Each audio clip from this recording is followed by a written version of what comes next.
एक चौपाई है जिसमें कहा जाता है कि जब जब होए धर्म की हानि, बाढ़ही असुर अधम अभिमानी, तब तब प्रभु धरे विविध शरीरा, हर ही कृपानिधि सज्जन पीड़ा।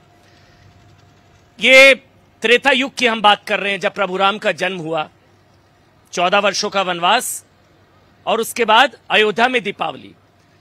लेकिन शायद ये सालों के बाद होगा कि ये अयोध्यावासी नहीं, पूरा देश साल में 2 बार दीपावली मनाएगा। 22 जनवरी फिर से दीपावली है।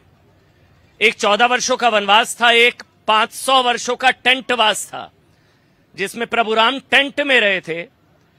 हम लोग लगातार अयोध्या आते थे और शायद हम में से कई लोगों ने सोचा भी नहीं होगा कि हमारे जीवन काल में हम ये क्षण देख पाएंगे कि प्रभु राम का भव्य राम मंदिर बनकर तैयार होगा। इसके लिए आप सबका अभिनंदन मैं चाहूंगा। एक बार जोरदार तालियों से आप सभी स्वागत कीजिए। मेरे साथ वो आवाज हैं जिनको आज शायद पूरा देश सुनना चाहता है। मतलब हम लोग कहते हैं कि जब प्रमाण मांगे जा रहे थे तो प्रमाण से परिणाम तक, विध्वंस से विराजमान तक, संकल्प से सिद्धि तक पूरा जिन्होंने सफर देखा, चंपत राय जी हैं मेरे साथ, जो कि आपको बता दें श्री राम जन्मभूमि तीर्थ ट्रस्ट के महासचिव हैं। चंपत जी बहुत बहुत धन्यवाद। ये माइक आप ले लीजिए, आपने समय निकाला सर। सवाल कुछ नहीं चंपत जी, आज पूरा देश आपको इसलिए सुनना चाहता है क्योंकि पूरे देश के लिए 22 जनवरी सिर्फ एक तारीख नहीं है। मतलब 22 जनवरी तो कह सकते हैं कि सालों के तप तपस्या बलिदान का परिणति है। आपकी नजर में चंपत जी 22 जनवरी का महत्व और 22 जनवरी से देश कितना बदल जाएगा? चंपत राय जी। सभी को मेरा प्रणाम। मैं निजी रूप में 22 जनवरी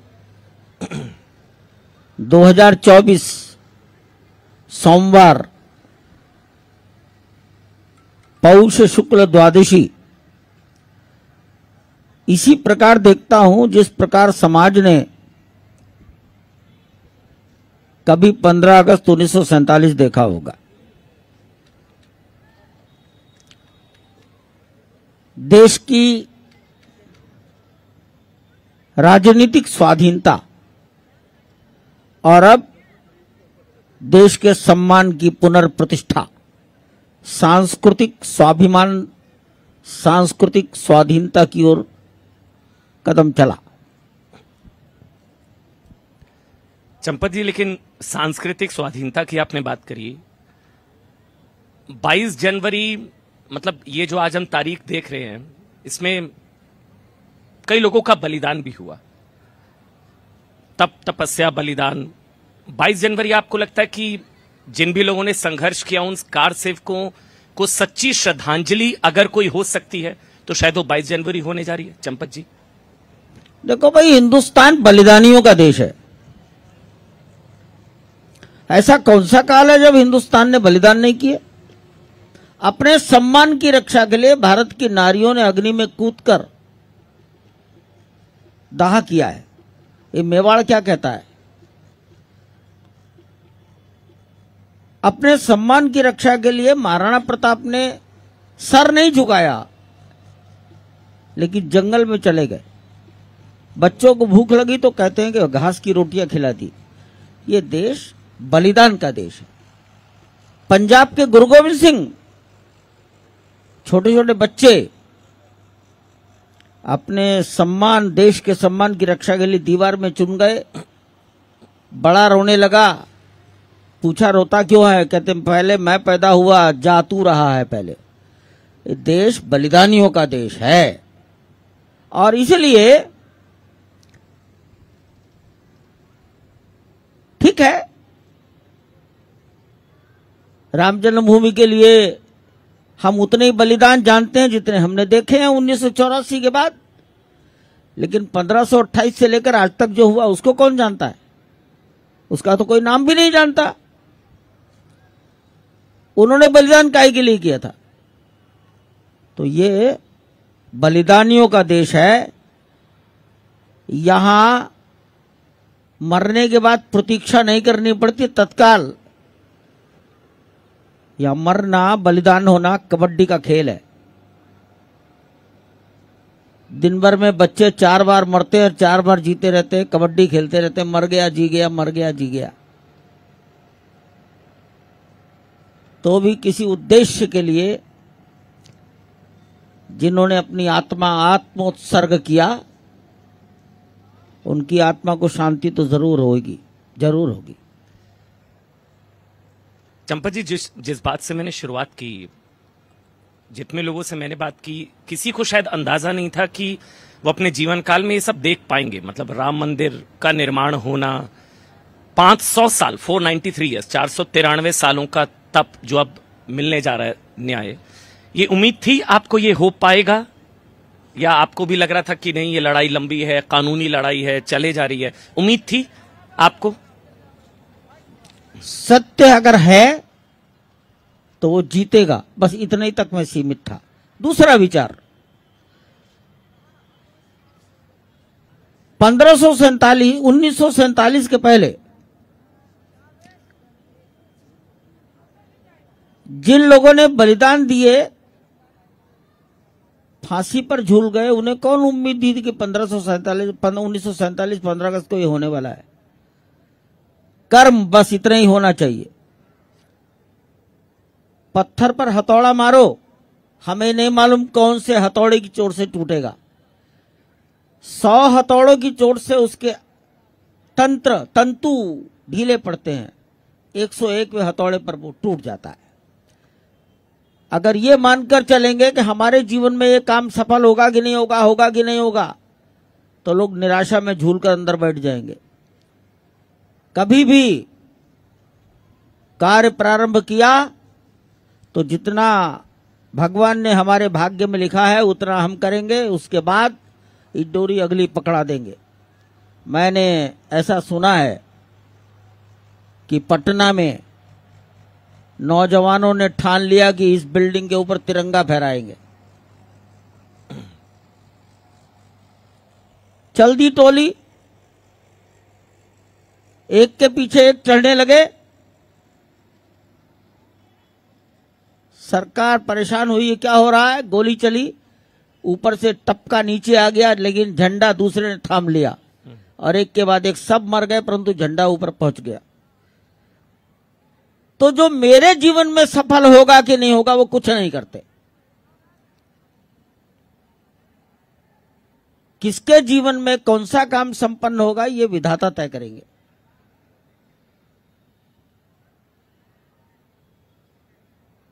गंगा से, गंगोत्री से जल चलता है, ये मैंने सब सुनी हुई बातें हैं। अगर हर एक जल कण सोचने लगे कि मैं समुद्र में मिलूंगा कि नहीं मिलूंगा, तो यात्रा बंद हो जाएगी। गंगा के न जाने कितने जल कण पशु पक्षी पी जाते होंगे। गंगा के कितने जल कण सूर्य की ऊर्जा से वाष्पीकरण हो जाता होगा। गंगा के कितने ही जल कण धरती में इधर उधर चले जाते होंगे, खेत में चले जाते होंगे। लेकिन अगर परंपरा चलती रहती है तो बाधाएं भी, पत्थर आ गया पीछे से, जल की परंपरा आ रही है तो पत्थर को पार कर लेगी। गड्ढा आ गया तो जल उसको भरकर आगे चलता रहेगा। परंपरा चलती रहती है तो जल का प्रवाह समुद्र में मिलता है। मैं इसी से प्रभावित हूं। हो ये सोई जो राम रची राखा। कितना मंदिर का काम पूरा हो चुका है चंपत जी? एक महीने का वक्त है। 22 जनवरी को प्रधानमंत्री पूरा देश, 22 जनवरी 2024 सोमवार, राम लला का एक नया विग्रह तैयार किया जा रहा है। ये 5 वर्ष के बालक का चित्र है। राम लला मंदिर है, चाइल्ड राम, इन्फेंट राम। तो 5 वर्ष के बालक की कल्पना की गई है। 5 वर्ष के बालक की आंखें कैसी, कपोल कैसे, मुस्कान कैसी, शरीर की रचना कैसी, इसकी कल्पना की गई है। पत्थर की खड़ी मूर्तियां बनाई जा रही हैं। खड़ी मूर्ति, अगर पैर की उंगली से नापा जाए तो ललाट 51 इंच पर होगा। भाई इतना ही फिक्स किया है। ललाट के ऊपर सर का टॉप, फिर आभा मंडल, ये अलग है। 3 मूर्तिकार 3 अलग अलग पत्थरों पर भगवान का चेहरा उकेर रहे हैं। अब कौन 5 वर्ष के बालक की सुकोमलता को ठीक से निहार पाएगा? भगवान किसका हाथ स्वीकार करेंगे, ये 15 दिन में तय कर लेंगे। मूर्तियां तैयार हैं। दूसरी बात, प्राण प्रतिष्ठा मंदिर में नहीं, मंदिर के गर्भगृह में होती है। गर्भगृह में। गर्भगृह मंदिर का सबसे अंतिम पश्चिमी छोर है। वो गर्भगृह संगमरमर का है, मकराना के सफेद मार्बल का है। वो पूरी तरह से तैयार है। उस मंदिर में दरवाजे लगेंगे, वो तैयार है।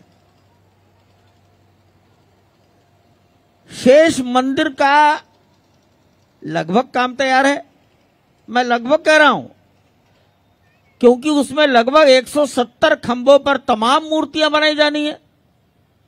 ये काम 10 साल का है। ये मंदिर के निर्माण का हिस्सा नहीं है, मंदिर की सुंदरता का हिस्सा है। मंदिर का एक फ्लोर है, 350 फीट लंबा, 250 फीट चौड़ा। इस पर मार्बल लगना है, लगाया जा रहा है। जितना लग जाएगा वो ठीक हो जाएगा। लेकिन गर्भगृह जहां प्रतिष्ठा होनी है वो तैयार है।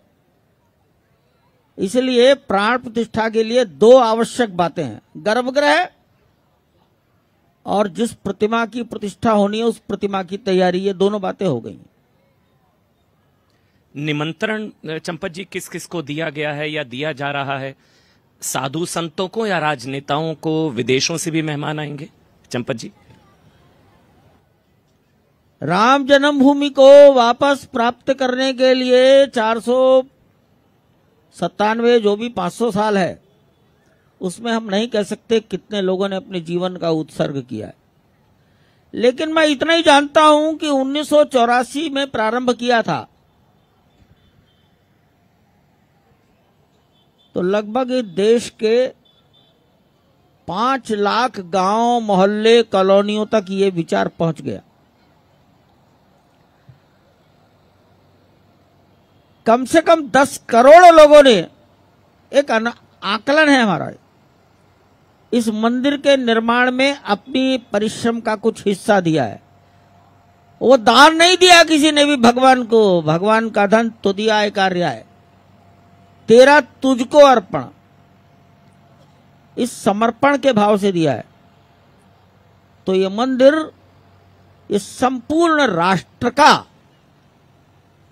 देश की आज आबादी 135 करोड़, तो 135 करोड़ समाज का, राम के भक्त भारत से अलग संसार के 50-60 देशों में रहते हैं, व्यापार धंधा करते हैं, अपने अपने घरों में मंदिर बनाकर राम की उपासना करते हैं, ये उन सब का।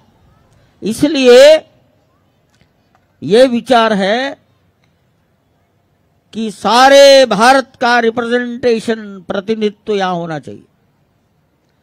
इस आंदोलन में कम से कम 15,000 संत महापुरुषों की अपने अपने क्षेत्रों में, अथवा जितना जिसको कहा गया उतने क्षेत्रों में लोगों ने समाज जागरण का काम किया है, लगातार किया है। अपने मठ से, घर से निकलकर जागरण करने के लिए सड़क पर चलते हैं तो कुछ न कुछ कष्ट जरूर होता है। इसलिए यही सोचा गया है कि संतों का कार्यक्रम अधिक मात्रा में बने। देश में 13 अखाड़े हैं, 6 दर्शन हैं, अनेक प्रकार की परंपराएं हैं, पूजा पद्धतियां हैं, गुरु परंपराएं हैं। हम लोग केवल वैष्णव और सन्यास को जानते हैं, लेकिन वनवासियों के भी धर्मगुरु हैं। इसलिए कम से कम भारतवर्ष की 125 परंपराओं के संत महापुरुष आएंगे। घुमंतु समाज में भी साधु होते हैं। सारा देश यहां होगा। मैं अपने आकलन के आधार पर कहता हूं कि हिंदुस्तान का प्रत्येक जिला, वहां के जिले का कोई ना कोई एक संत महापुरुष यहां होगा। 4000 संख्या होगी। उनके शिष्य और सेवकों को छोड़ दीजिए बिल्कुल। अगली बात थी गृहस्थ की। तो हमने ये सोचा है समाज जीवन के कितने क्षेत्र हैं, सबका प्रतिनिधित्व होना चाहिए। खिलाड़ी, वैज्ञानिक, लेखक, साहित्यकार, कवि, रंगमंचीय कलाकार, फिल्म जगत। अपने किसी गुणों के कारण भारत सरकार ने पद्मश्री दिया, ऐसे भी 10-20 लोग होने चाहिए। सेवानिवृत्त पुलिस अधिकारी, प्रशासनिक अधिकारी, राजदूत, सेवानिवृत्त न्यायाधीश और जिन अधिवक्ताओं ने इस मुकदमे को 50 साल तक लड़ा, वो आने चाहिए। भारतीय सेना के वो वीर जिन्होंने देश की सम्मान की रक्षा के लिए जीवन बलिदान दिया और उनकी वीरता के लिए भारत सरकार ने उन्हें मरणोपरांत ही क्यों ना हो कोई वीरता का चक्र दिया, उनके परिवारीजन आने चाहिए। और राम जन्मभूमि के लिए पिछले 38 साल में जिनका शरीर चला गया, जिन्हें कोई जानता है, उनके परिवार का कोई व्यक्ति आए। मैं नाम लूंगा, जोधपुर, ग्राम मथानिया, सेठाराम माली, शायद 18-19 साल का नौजवान था, अयोध्या में दिगंबर अखाड़े के पास जोधपुर के प्रोफेसर महेंद्र अरोड़ा के साथ दोनों को गोली लगी थी। वो तो प्रोफेसर थे, ये तो बालक था। और इस बालक का बालक ही आज शायद 30-32 साल का है। हमारी कोशिश रहेगी उसके परिवार का कोई आए। हम दुनिया में भारतीय हैं, राम भक्त हैं। लगभग 50-51 देशों का एक एक रिप्रेजेंटेटिव आ जाए, इस ओर ध्यान दे रहे हैं। और इस प्रकार ये संख्या हो सकता है 2000 को क्रॉस कर जाए। जी, इस मंदिर को बनाने में आज 4000 लोग काम कर रहे हैं। इंजीनियर हैं, सुपरवाइजर हैं, भिन्न भिन्न प्रकार के सब कॉन्ट्रैक्टर्स, वेंडर्स हैं। 3500 तो केवल लेबर है। हम सोच रहे हैं इसका भी 10 से 12% आना चाहिए। हम सभी लेबर को तो नहीं बैठा सकते, जगह नहीं है, लेकिन ये संख्या 400 से 500 हो सकती है। हर एक श्रेणी, सबकी इच्छाएं तो पूरी नहीं हो सकती नहीं, लेकिन जिनकी इच्छा पूरी नहीं होगी उनका गुस्सा सहना ही पड़ेगा। और क्रोध से सहन करना अच्छी बात है, लेकिन सारा भारत यहां हो, हमारा ये दृष्टिकोण है। लेकिन चंपत जी, आपकी इजाजत से एक सवाल पूछ रहा हूं। नाराजगी विपक्ष में भी है। वो कह रहे हैं राम सबके हैं तो उनको न्योता क्यों नहीं। खासकर कांग्रेस या विपक्ष का कहना है कि एक तो प्रधानमंत्री का होना, एक धार्मिक अनुष्ठान में, सेकुलर राष्ट्र में किसी देश के प्रधानमंत्री का होना, वो गलत, नंबर 1। नंबर 2, जब राम सबके हैं तो विपक्ष को न्योता क्यों नहीं। ये 2 मुख्य सवाल। चंपत जी, देखो भाई, राजनीतिक लोगों की आलोचना को हम सदैव सुनते ही रहते हैं और हिंदुस्तान को भी सुनते ही रहना चाहिए। आज कुछ बोलना और कल कुछ बोलना, आपको पता नहीं मालूम है कि नहीं मालूम है, एक समय सरकार ने सुप्रीम कोर्ट में एफिडेविट दिया था कि राम का अस्तित्व ही नहीं है। राम सेतु मामले में कभी भी दिया, राम का तो अस्तित्व ही कोई नहीं है। उसको उन्होंने मिथ कह दिया था। मिथ कहते हैं कल्पना को। तो ये तो बात छोड़ो, लेकिन अयोध्या फैजाबाद के स्तर पर सामाजिक जीवन जीने वाले लोगों को हम जरूर बुलाएंगे, पास पड़ोस के लोगों को भी बुलाएंगे। आज वो बड़े ही नेता हो गए होंगे। हम 1984 से लेकर 1992 तक की उनकी उम्र और उनका कंट्रीब्यूशन याद कर रहे हैं। हमें उनके उस आयु के योगदान को याद करना है। शेष राजनीतिक दलों को इतना ही कहूंगा, शांत रहेंगे तो ज्यादा अच्छा है। उनकी आलोचना का कोई असर नहीं है। चुप रहेंगे तो शायद नाम आ जाएगा। नाम आ सकता है मतलब? चुप रहोगे तो आएगा, बोलते ही रहोगे तो बोलते रहो। नमस्कार। नहीं, जो ये कहा जा रहा है जब प्रधानमंत्री भी तो राजनेता है, जब प्रधानमंत्री देश के हो सकते हैं तो दूसरे राजनेताओं को निमंत्रण क्यों नहीं? विपक्ष बहुत नाराज है, बहुत गुस्सा है कि राम सबके हैं तो उनको न्योता क्यों नहीं? अरे आत्मचिंतन करो भाई, कुछ अंदर झांक कर भी तो देखो। हम प्रधानमंत्री जी की उस आयु को देख रहे हैं जब 1984 था। मैं कह चुका हूं कि हम 1984 से अध्ययन कर रहे हैं। उसमें विपक्ष उनके जीवन का मिशन ये है, और विपक्ष का अगर एक भी दिखाई देगा कि जिसके जीवन का मिशन यही रहा है, उसका जरूर विचार करेंगे। कोई नाम तो बता दे। ठीक है, आगे बढ़िए, राजनीति की बात छोड़िए। बस एक आखिरी सवाल। एक सवाल शुरुआत से ये उठता रहा है कि सेकुलर देश में किसी प्रधानमंत्री का धार्मिक अनुष्ठान में होना एक वर्ग को सही मैसेज नहीं जाता। देश धर्मनिरपेक्ष, तो फिर एक प्रधानमंत्री का एक धार्मिक कार्यक्रम में होना ठीक नहीं, ये सवाल उठाया जाता है। एक आखिरी सवाल है चंपा जी आपसे। शायद ये सोमनाथ मंदिर के समय भी चर्चा यतीन्द्राणी जी करेंगे तो अच्छा है। धर्मनिरपेक्ष आदमी तो हो ही नहीं सकता। वो किसी न किसी परंपरा से, श्रद्धा से बंधा है। वो भी किसी श्रद्धा से बंधे थे जो राजनीति भी करते थे और मस्जिद में भी जाते थे चुनाव के पहले। इन बातों को छोड़ दिया जाए तो अच्छा है। व्यवस्था धर्मनिरपेक्ष होती है। कानून धर्मनिरपेक्ष होता है। चोरी का कानून सब पर एक जैसा लागू हो, विवाह की व्यवस्था सब पर एक जैसी लागू हो, विरासत का कानून सब पर एक जैसा लागू हो। इसका नाम है निरपेक्षता। परंतु समाज, व्यक्ति अपनी अपनी श्रद्धा के अनुसार आचरण करेगा और राजा समाज की भावनाओं के अनुसार चलेगा।